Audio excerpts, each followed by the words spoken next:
From Tally to Cali, It's time to wake up. Wake up! Wake up!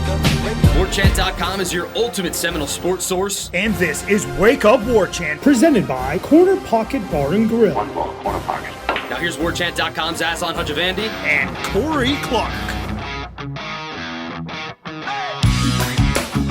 Wake up! What is up, everybody? It is Wake Up Warchant, presented by Corner Pocket Bar and Grill. Coming up on today's show, catching you up on everything that's been happening in the world of FSU athletics and looking ahead to week 2 of spring football practice. Wake Up Warchant, presented by Corner Pocket Bar and Grill, Tallahassee, Florida, 2475 Appalachian Parkway, up top.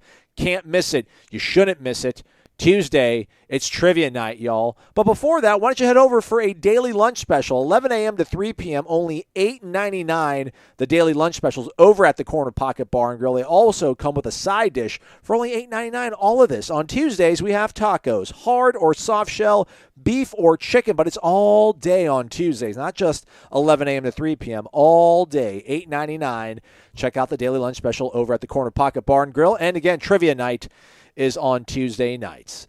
Warchant.com, the ultimate Seminoles sports source. Thumbs up, subscribe, 5-star ratings and reviews, YouTube subscriptions, website subscriptions. Come on, y'all. The pads are on in full force.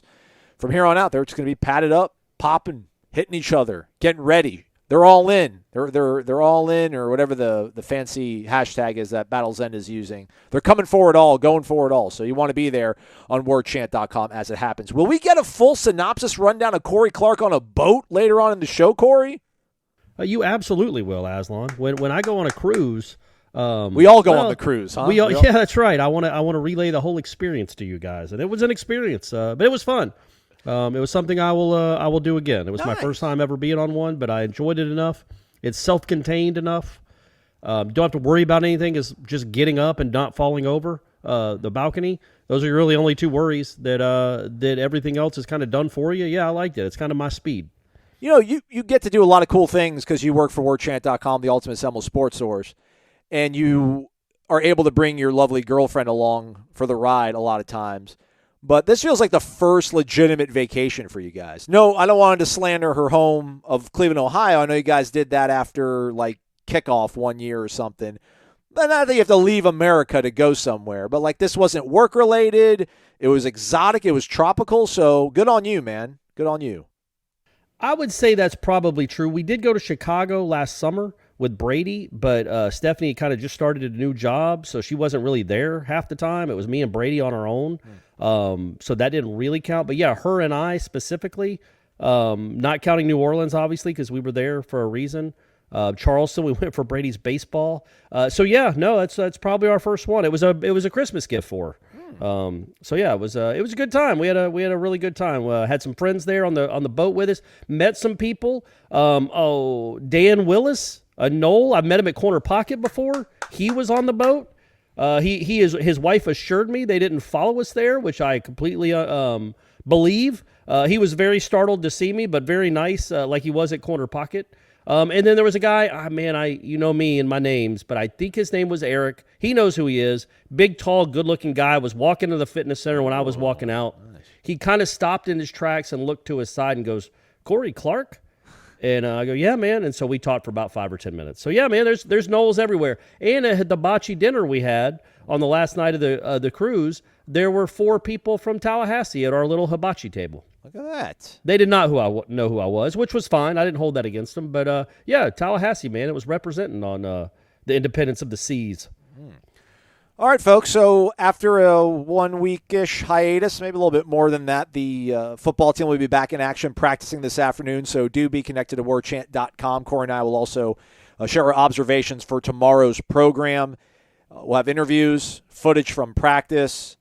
But before then, in the morning, there will be a press conference to, I guess, further discuss and outline the 2024 opener that will be over in Dublin versus Georgia Tech. So we'll have reaction from, the important people that will be there talking about that sort of stuff. So football always on the front of everybody's mind, Corey. Week 2, as we enter it, anything in particular you want to look for? I liked everything from week 1.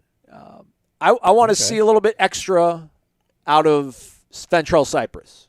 feel like, again, they weren't in pads for all of only one day that we were out there. We saw them on Monday, Wednesday, and then Friday they were finally in pads. One-on-one drills, some of the 7-on-7 stuff.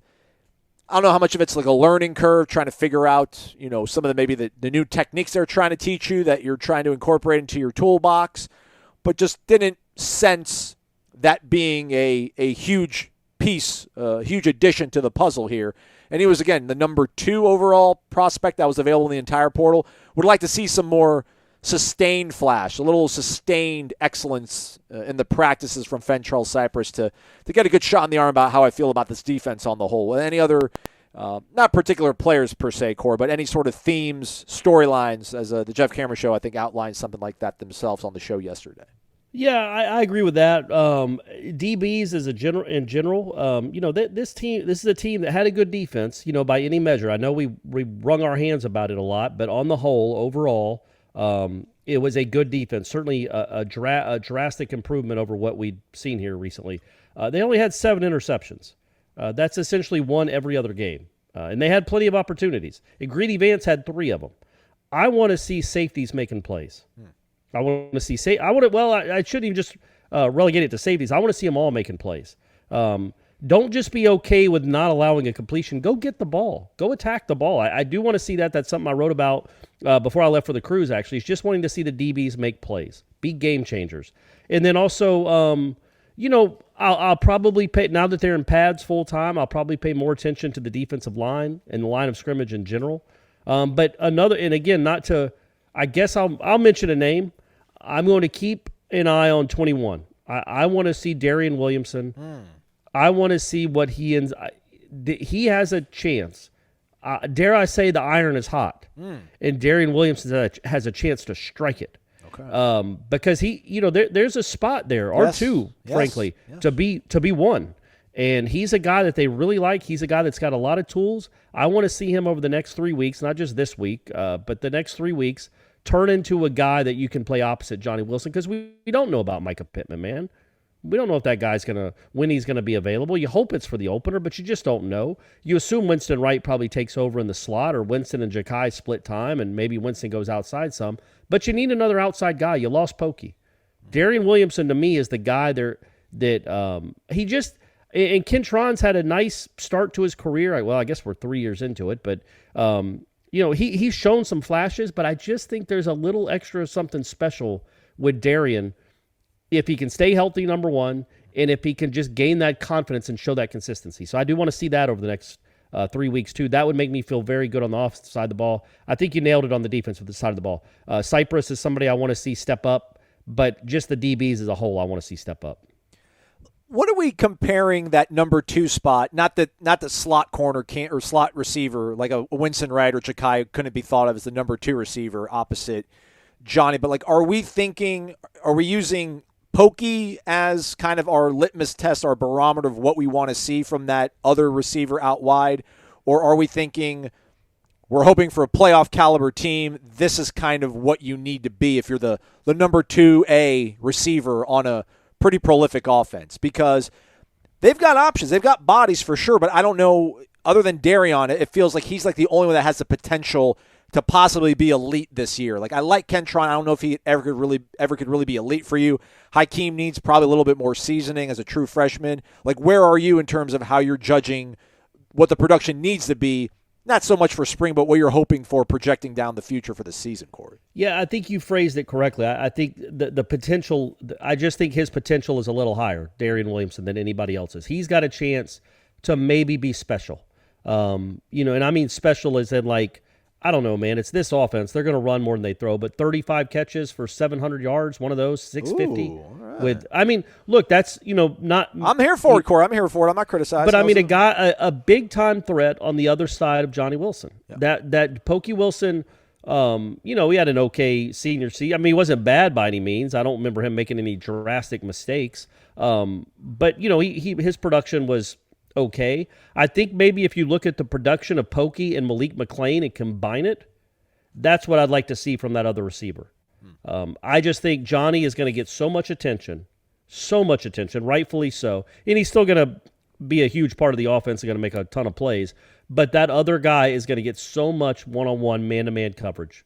And if he can be a difference maker and a game changer, and again, I know it was basically one game, but what you saw Darian Williamson do in a quarter against Boston College was probably the second best, the second best display any Florida State receiver had all year, just for that one quarter. Now, it was the only quarter he played essentially all year, but that's what gets you excited. Okay, can you extrapolate that, or can you make that what he's going to do for the whole season? Again, he's not going to have 100 yards every quarter, but is that the guy you're going to get? The guy that turned a 4-yard out into a 60-yard catch and run at his size? That's cool to see, man. That's something that is a little bit unique. So yeah, but who knows? He might not even start. I don't know what their plans are. I just want to see more out of 21 specifically, because I feel like I know what Winston Wright's going to be. I feel like Kentron Portier, we kind of know what he is, which is a fine college football player. I don't know if there's another leap for him to make. I think there is another leap for Darian Williamson to make, just because he hasn't gotten a ton of time healthy into practice. And now, hopefully, he is and will, and he can make that leap. It's always tough to judge when it's your own team going against each other, Core, but obviously we want to see a little bit more maybe out of these defensive backs, as we kind of talked about beforehand.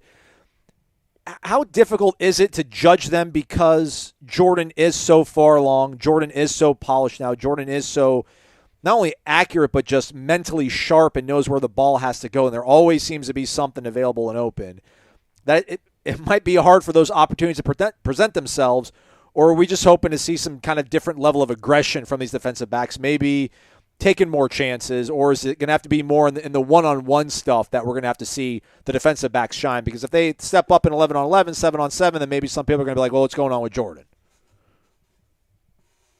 Yeah, I just think the one-on-one stuff, I think it's a really good sign, and I could be wrong here. I think we know this receiver core is going to be pretty good, has a chance to be. Again, if 21 can take a step, it has a chance to be, very, very good, I think. But the DBs, I want to see them win those days. They haven't gotten embarrassed. I don't think any of the 3 days that they practice in the spring, you'd say the receivers dominated them. No. But I would say you could say the receivers won more than they lost. And which, it's kind of set up for the receivers. Yes. They know, it's one-on-one, and you get to use an entire field. That's really hard for a DB to do. I just would like to see the DBs have a day.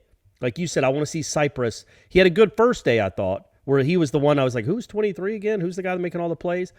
I don't think he was great the next 2 days. I just want to see, because the competition level is going to be really intense in that room, man, to get on the field. So I just want to see those guys, those DBs, not just being content with, signaling incomplete after a ball, ticks off the hand of the guy they're covering, but actually go and make a play. And I mean, not just break it up or barely break it up, but rip it, the Travis J play. Yes. Like that's not great, again, because he's doing it against Winston Wright. He's doing it against another Florida State player. But I love seeing something like that, like ripping the ball away.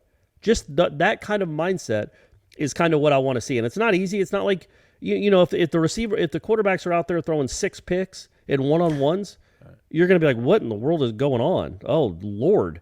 But at the same time, you just want the DBs to be in a position to make those plays and make a few more than they made in the first week. But I'm really, I'm picking at nits. Yeah. Like you said, I thought the first week went as well as you could hope. I thought there was really good competition all over the field. The DBs and the receivers did go back and forth. I just look at this defense. If it's going to take another step, if this is going to be a championship team, you've got to create more turnovers. You've just got to. And, that starts with a defensive line getting pressure on the quarterback, sure. But it also starts with a mindset of those DBs going and getting the ball. People are probably like, why are you guys not talking about Deuce Spann? Which that's a good one, too.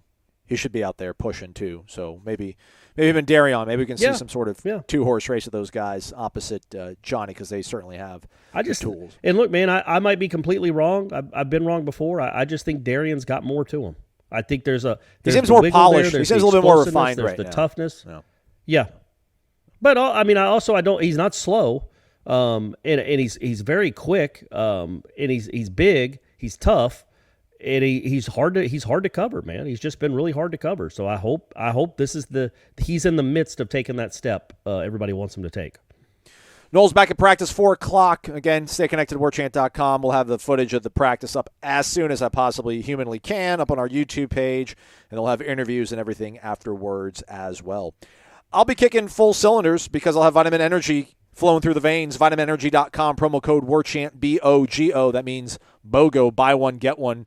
Buy one, get one free, folks. So go to VitaminEnergy.com. Use that promo code WARCHANT, BOGO, courtesy of our friends at Vitamin Energy that are Florida State alums that apparently listened to the show for a year or so. And they're like, wow, cool show. Can we advertise with you guys? Which we said, absolutely, because this stuff seems pretty cool.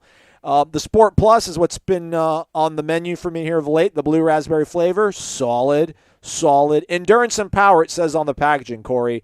I had both in the gym Monday. Full max upper body day, and then I go on the treadmill afterwards. It's crazy. It's amazing if I don't, for real, like I don't take it every day because I don't want to live such a good life. I don't deserve to live a totally, great life. I need to have a little bit of struggle.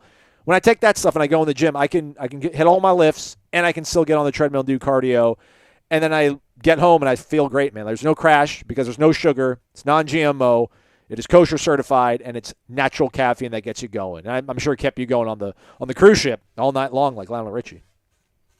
Biggest fun mistake stuff. I made on the whole trip. No, I got what you're saying, but the biggest mistake I made was I forgot it. Could have used it. Could have used it. Especially could have used it on Monday on the drive back. Had to get up at 8 to get off the boat. By the way, I've never been on a cruise ship. I guess that's how they all are. Like getting off a cruise ship to go to your car, I believe it's the seventh circle of hell. Luckily, Stephanie took care of us and got us some free quick pass where we didn't have to stand in that line. But it was the length of the ship just to get to customs. It was nuts. But yeah, so had to get up at 8. Might have had you're on a cruise ship. Might have had a few too many Sunday. Got up early at 8 and then had to drive 4 hours back to Tallahassee. That last 30 minutes was rough. Daddy definitely missed his vitamin energy. I'm not going to make that mistake again, I can promise you. He's here with us, though, doing the show because that's what Corey Clark does. You should go to vitaminenergy.com. Use the promo code WARCHANT, BOGO. Lets them know they listen to the show and you appreciate it, and we appreciate you. Shake it and take it. vitaminenergy.com. Again, promo code WARCHANT, BOGO. All right, March Madness, week 2 approaching here, the second weekend. Florida State's ladies basketball team bowed out in the first round, Corey. Unfortunately, they were nowhere near full health. Tanaya Latson, notably, was not available due to injury, as well as Mariah Gordon wasn't available either. So that was a bit of a bummer because they didn't get to have a showdown with not-related Caitlin Clark in Iowa. But that took someone out of the sales, right? It felt like maybe they could creep around in that bracket and make some noise, but Latson is out for it and did tweet. It seems like a pretty encouraging message, like, I'll be back, which we're hoping would be back in Tallahassee because in this day and age, and listen, Florida State has profited maybe more so than any other athletic program in the entire nation. And I know it's really mainly the football team that's done it, but the football team has done it at such a high level, getting kids out of the transfer portal and leveraging NIL, that you couldn't be sad if you lost her because on the net you're probably still on the profiting side of the thing, but you certainly don't want to lose her. And I saw Ira tweet out or retweet Jamie Givens, who used to be an intern for him at the Osceola, who's now at Belmont, coaching the women's basketball team. And he made some sort of comment. Coach at Belmont, yeah. Made some sort of comment about best of luck to everybody that's out there in the tournament, except for those teams that have been actively recruiting young ladies on our roster all spring. I hope you guys lose by 100. If those teams are out there doing that to Tanaya Latson, I hope they lose by 100 as well. We don't want to lose her, Corey, right? That'd be terrible. Yep. Well, look, man, I mean, would you be surprised, though? Come on. She is one of the, 10, 12 best players in the country. She's the best freshman in the country. That was, more than anything, it was just a bummer. But, when you read the tweet, I guess it was a little vague. But to me, it basically read, I'll be back, go Noles. Yes. It was, you could have been saying, I'll be back, it's an injury, I'll be back and better than ever. But I just felt the way it was worded was more like, yes, I'll be back from this injury, and I'll be back wearing garnet and gold. Yes. That's how I read it. But again, you never know. And the teams that would be probably very interested in her services are still playing. So, and it's a long way until fall enrollment. So we'll see, but I'm certainly hoping, crossing my fingers, that she is a Nole for the next 3 years.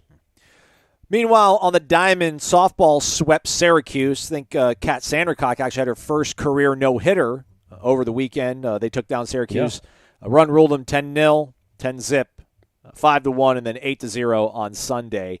They'll have Duke this coming weekend in Durham, 15th-ranked Duke. So this will be a good test for Lonnie and the ladies. They are 24-6 on the season.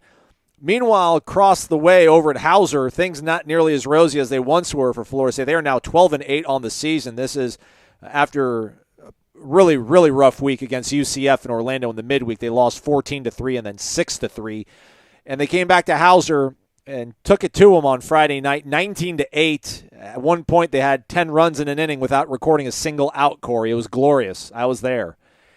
They proceeded, though, to not finish the drill. They dropped 4-2 on Saturday night and then 8-2 in the rubber match Sunday. They've got Florida later tonight at Hauser, 7 o'clock. Come on out, everybody. They could certainly use you. They're the third-ranked team in the country. And then after that, they're going to go to Charlottesville and take on the number 8 team in the country, Virginia.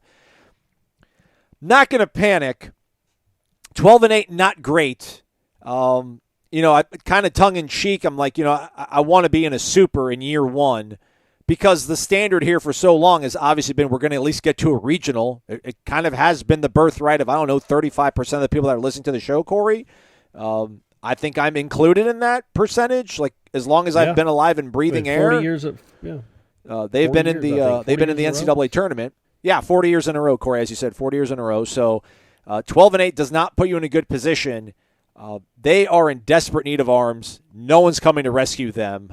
I don't know, I don't want to panic here, Corey, but how are you assessing Florida State's struggles and what could possibly happen? I mean, it's a long season. It's not even April yet. I'm not losing hope, but I am concerned. I don't know what the TSA level light would be. Like, I'm not at orange, but I'm definitely not at yellow. I'm concerned. Yeah, man, with good reason. They can't pitch. They don't have a lot of depth, and when they go into a series and don't get to use their best guy, which is Wyatt Crowell, he didn't pitch at all this weekend, which is very, very concerning because he's your only ace.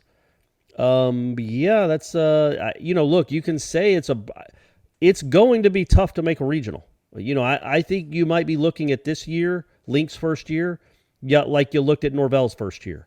Like, not as bad, not as catastrophic. I mean, that was a COVID year too, so it was a little different. But when you're going into midweek series and you're the team pitching against Central Florida that has less depth on the mound, that's a problem. You have less depth on the mound than Boston College. That's a problem, man. And they're a decent offense, Florida State. They're not good enough. Especially with Cameron Smith not playing, they're not good enough to just outslug these teams. And I just, they don't have anybody they can count on. Carson Montgomery ain't it as a starter. I think we know that now. We can keep trying them. They can keep trying them and throw them out there. I think he's your closer. The guy never makes it out of the third inning. So that's, and then the defense is the defense. I know Nander made 3 errors on Sunday, and they were all costly, but he was also playing third base, which isn't his the natural position. And don't make a joke there. But so I don't know what there is to hope for. Like, they're 12-8. They just went 1-4 on a week where they played Central Florida and Boston College. And now they've got 4 games with 2 top 10 teams in the country. They will be lucky not to be 12-12. And I'm not a sky is falling guy because I do think this is the right hire. I think this guy's a very good coach. You cannot judge him, what he's doing with this season, this team this year, because he just doesn't have arms. And he warned us about it back in January. And he was not wrong. They don't have enough arms to compete at a really high level, in my opinion. And they're also not good enough at the other stuff to overcome that. They're, like I said, decent hitting team, not special, and then they still don't pick up the ball. So these are all things that have to get fixed over time. You hope that they can go on a run, but man, what do they got? A game at home against the number 3 team in the country, and all those dudes on Florida's team can hit. And who are you even going to pitch? Who's going to pitch? How many guys? And then this weekend in Virginia, it's a tall task. So 12-12 is certainly a possibility after this week. And what do you do? How do you blame Link? What is he doing wrong? These are the arms he had. This is the hand he's been dealt. And when Wyatt Crowell doesn't pitch, if Wyatt would have pitched on Saturday or Sunday, you might win the series, but he didn't. And then to make up for it, your offense, after Aslan just said, scored 10 runs in one inning without even getting an out, scores 4 runs over the next 18 innings and loses both games to Boston College, who does not have elite pitching. So it is what it is. It's baseball. It's a long season. There'll be ebbs and flows. But I just think after 20 games, we kind of see the deficiencies here. And when your biggest deficiency by far is pitching, that's a problem in college baseball. So hopefully they can figure something out. Maybe somebody steps up and takes control of a situation or a starting spot, maybe a Sunday starter. But, yeah, I think that there's going to be some reshuffling. I think Montgomery has to move to the pen, in my opinion, and then go from there. And hopefully that Wyatt Crowell comes back. Because if Wyatt Crowell is slow to come back or does not come back anytime soon, good luck. Yeah, he might need to have the highest NIL. He probably has the highest NIL leverage of any non-revenue generating sport athlete probably on the campus. I mean, he is that vital to them, Corey. And you've mentioned it throughout the offseason as we got to this point in the year. I guess the good news is Diamez Ross is returned to the lineup in the DH role. Maybe that changes the complexion of your lineup when he gets fully healthy. Obviously, defensively, he's your center fielder. Maybe that gives you a little more flexibility in how you can shuffle things around. After Friday's contest, Link seemed very, very encouraged by Jackson Baumeister's outing and says he's an elite arm, and we've seen that, and it's only a matter of time before he becomes really, really reliable for them. So if you got Jackson Baumeister, if you can get Wyatt Crowell back on track properly, and then I don't know if you have to start maybe thinking about – does Connor Whitaker become like a Sunday option for you? Because, Jamie Arnold kind of really hasn't put it all together, and he's obviously a true freshman, so there's plenty of time on that.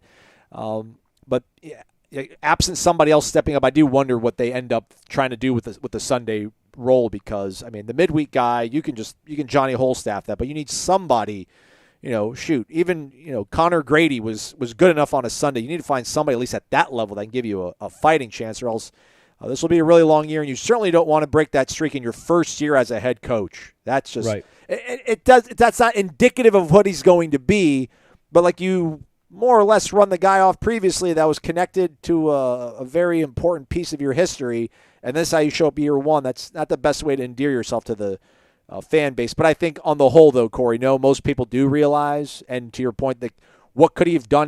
They did go in the portal. They got Brennan Oxford, a pitcher out of Wake Forest. Maybe they could have done a little bit more in the transfer portal getting pitchers, and that's the only thing you can really criticize at this point. I don't even know how fair that would be. Yeah, man, I just think he was, again, he got wherever he got. He got here in June, July, whenever that was. A lot of kids had already made their decisions. And, yeah, I'm sure they tried. It was just a matter of the guys didn't show up or come in, and the young guys aren't ready yet. We'll see. Again, he built a really good program at Notre Dame in a short amount of time. You hope he can do the same thing at Florida State. And he had really tough pitchers. So I think it's, again, you can't, it'd be like judging Norvell just on 2020. And I think what we should appreciate is that, unlike Willie Taggart, who made us all think like we were about to watch a top 5 team in the country in 2018, Link did prepare us for this. He's like, I've never been on a team with this razor this thin type of depth. He said razor thin in the pitching. Yeah, with this little depth, he's like, I've never been on a team at any level with this little depth on the pitching staff. And he's at UNC Greensboro, he was at Mercer, he was at Auburn, he's East Carolina. He said this was the lowest. So that should have let us know, okay, this might be a little bit of a struggle. You just assume, well, it's Florida State. All these guys are throwing 92, 93. They should be able to mix and match and make it work. Well, the whole world throws 93 miles an hour now. So that by itself isn't anything. And yeah, clearly they're struggling. They have, I know they scored a bunch on Friday, but the pitching and defense weren't great then. They certainly weren't great on Sunday. They were horrible in the middle of the week, and now they get Florida tonight. But it really will be a cool atmosphere. Florida coming to Dowser is always neat. It's Link's first time coaching against them. Now, you're not going to have to see one of Florida's 3 guys that throw 98 that start for them on the weekend. But, they're still going to be running arms out at you, and they're running bats out at you. But hopefully Florida State can figure it out, get them a nice win, and get go on the road and have a nice weekend. But yeah, it'd be a big win for Link to somehow steal a game tonight at Hauser. All my money is tied up at mybookie.ag. Use a promo code WARCHANT. You will get an instant cash deposit bonus to your account. And we all could use a bonus right now because all of our brackets probably look horrendous. I can't even go over the amount of heartache and sorrow I endured over the last 96 hours, Corey. But just so we all know, the way the Gonzaga game against TCU ended on Sunday, that almost affected me. We actually had put a last parlay in for the weekend in, and I gave it to my friends. I'm like, what do we think about this? And nobody answered. And, we hit the first two legs of the parlay. That was the third one. I literally text my buddies. I'm like, man, we would have won this one. And then the ball rolls over the timeline. Guy scoops it up, and Gonzaga up by 6 and favored by 4.5 points. The 3 drops in. Gonzaga does not cover because they only won by 3 points. Absolute Mount Rushmore bad beat. Hopefully you folks didn't have that kind of luck. But you can always change it around. Sweet 16. We've seen 2 games now. We've got better data. Use that and the promo code WARCHANT over at mybookie.ag where you can bet anything, anytime, anywhere. Check it out, mybookie.ag. I think our friends at MyBookie, I think they're based in Antigua. Is that how you pronounce it? Antigua? You might have. I think it's Antigua, okay. Maybe. Yeah. Look, Corey's a world traveler now. He's been in the Caribbean. He knows everything now. How was it, Corey? First off, I guess we buried the lead. I'm a little bit jealous, Corey.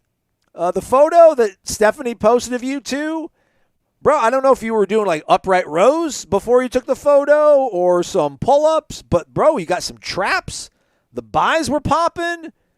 Dude, you're pretty well put together now, Corey. Well done, man. I'm trying, buddy. And, yeah, obviously I did about 25 push-ups just right there on the deck in front of everyone right before we took the picture. No, that's just how I look. It's natural now. And it is, that was kind of the unveiling, a couple. Why else would there be shirtless pics of me on the internet? So the fact that we were on a beach on Sunday, she took a picture there, and that we were on the cruise on the deck before it even left port, my shirt was off. It's a new world, man. I would never take my shirt off in front of Stephanie. And now I'm taking it off in front of, well, I did get that spray tan too. That's a whole other story. But it was fun. I got it. I was a light dusting, right? It didn't look like I was it didn't look like I had a spray tan, did it? No, it was very subtle. But yeah, man. Very subtle. That's what I wanted. It would have been crazy if I was just dark like Ross from Fred. I just couldn't do that. But yeah, man, it was fun. Like I said, the casino's nice. I hate blackjack. I hate it. I hate it with a passion. There's somehow they have organized those cards to just rip your heart out. It does not make sense. Dealer's showing 6. I've got a 10. I'm going to double down. I get a 19. It's a great hand. Dealer flips over a 5 and a jack. He's got 21. Awesome. It happens every other hand. I don't understand it. I don't understand why that game hates me so much. But otherwise, man, it was a really good time. I got the story that Stephanie wanted me to tell was on the way back on Sunday. Yeah, so we had our hibachi dinner. We want to go take a walk on the deck before maybe we have a couple more libations at the lounge. And as we're walking on the deck, we see our friends in the lounge. We go and wave to them. They wave back. We want to go to the closest door to walk inside. Now, we're going 20 knots, so it's windy out there, and the waves are pretty high, but Stephanie loves that stuff, so I'm like, all right, we'll be out here for a little while. We try to walk into the door, and there's a sign on the outside, a paper sign on the outside of the door, on the outside of the sliding door that we've used to get in and out 100 times that says, closed due to weather. So I'm like, well, and it won't open.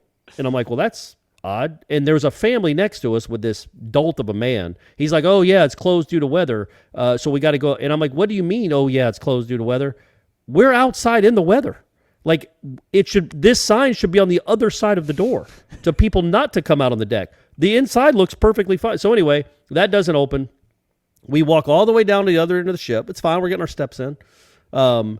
We get there. It's closed too, and the maintenance man, security guard guy, is walking away. He had just closed it. He had just shut the doors so they couldn't open. And he's putting his key up or whatever he's doing. He sees us, and we're like, hey, we kind of hold our palms up, like, will you let us in? He goes, It's closed due to weather. He says this to us, and we're like, do you want us to stay out here? Like, it's closed due to weather. Yeah, we know, so let us in. And so he kind of hems and haws and isn't really excited about it. And he opens it, and I just want to go. I want to get away. But Stephanie sits there for 5 minutes with him. It's like he's like, what do you say? It's closed due to weather. Nobody told us. We were allowed to walk outside 7 minutes ago, and now the doors are shut. And you're telling us what, to stay outside? He's like, well, we had told everybody not to go outside. He's like, well, we didn't hear it. And was your option to just say, well, the deck's closed due to weather. Good luck out there. We'll bring you some sheets. Like, the whole thing didn't make any sense. Stephanie wanted me to tell that story just because of it's not even audacity is the right word, just the lack of critical thinking. Why would you put closed due to weather, that sign, on the outside of the door? When you're trying to keep people from walking out on the deck, you should probably have it on the inside. But it's fine, man. We walked inside. I went to blackjack and lost another $200. So that made up for it. Well, I lost all my money on 18-year-old kids not being able to, shoot Pick the up ball. A basketball. Yeah, it was. I'm going to do it again next year, though. I love it, man. It's Thursday and Friday. Saturday and Sunday, I start feeling a little bit of fatigue, but Thursday and Friday, it is so fresh and it's been missed for so long that I really enjoy it.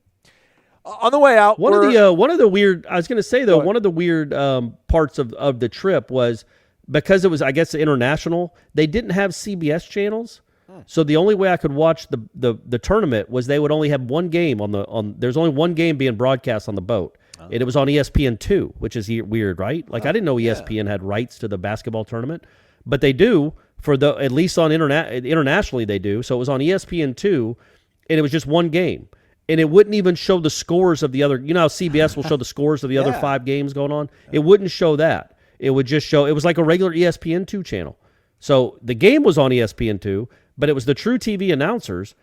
And then it would go from there to a dude in some studio somewhere saying, all right, with a hint of an accent, which is cool. It's obviously international, saying now we're going to go to the Gonzaga TCU game. And it would take us there. And if a game got tight late, it would switch over. But it reminded me of being like 1993.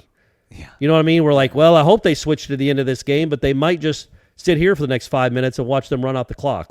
So that was a little annoying, but it was fine. I could have streamed it if I wanted to, but Daddy didn't want to. All right. I know we're not wake up tied, but Ira's our editor-in-chief or managing editor, and he sent us a tweet that one of my other buddies in another group chat sent me the tweet. Could you imagine if something happened with the football team and, the line, good kid, wrong place, wrong time was used to explain away something. And then meanwhile, Ham punishes a player on his team and explicitly says there's no such thing as being at the wrong place at the wrong time. This happened in Tuscaloosa, which, as you know, they've potentially have the number 2 overall pick, possibly in the NBA draft, and Brandon Miller on their team. He was involved in a fatal shooting, apparently. I shouldn't say involved. I don't want to be accused of slander or libel or anything like that, but as part of an investigation, like he's a witness in it. He's not a suspect in any crime. He hasn't been charged with any crime either. His coach, who apologized for it later, Corey, had said at some point in a press conference, he was at the wrong place at the wrong time. Meanwhile, Nick Saban just suspended a kid on his team and said explicitly there's no such thing as being at the wrong place at the wrong time. Are we watching some unraveling here in the SEC, man? Like Kirby in Athens is burning down a little bit, and now Nick's sniping at his basketball coach who's maybe on the precipice of winning a national title. What's up with that, Corey? Are you thinking that maybe Alabama and Georgia are going to stop being good at football? I think – look, man, I think maybe Nate Oates probably rubs Nick Saban. The only thing I can think to come out like that and to make such a snide comment about your own, I guess, I don't know, peer, your own colleague. I mean, he works in the same athletic department with you, is that he either does not like Nate Oates at all or he's disgusted by what that basketball team has done this year. I don't know. He probably certainly doesn't like that they're number 1 or number 2 in the country and might win a national championship. But the way that whole thing was handled, and it was an Alabama basketball player that was arrested. It wasn't just Brandon Miller. It was one of their teammates that got arrested for the whole thing. That literally gave the kid the gun that shot him. Like, he wanted the gun, so he's been arrested for murder. And then the other kid might have brought him a gun, maybe not knowingly, but brought him a gun. So yeah, I think Nick Saban's like disgusted by that whole incident and made it a point. And also, he clearly does not have a great relationship with Nate Oates, right? Like, you would not say that if you had any ounce of respect professionally for that person that works with you, right? You just wouldn't. There's so many other words you could say. He made a point of saying the phrase that Nate Oates was lambasted for, or lambasted, however you want to pronounce it, gang. We're tomato here. So I don't.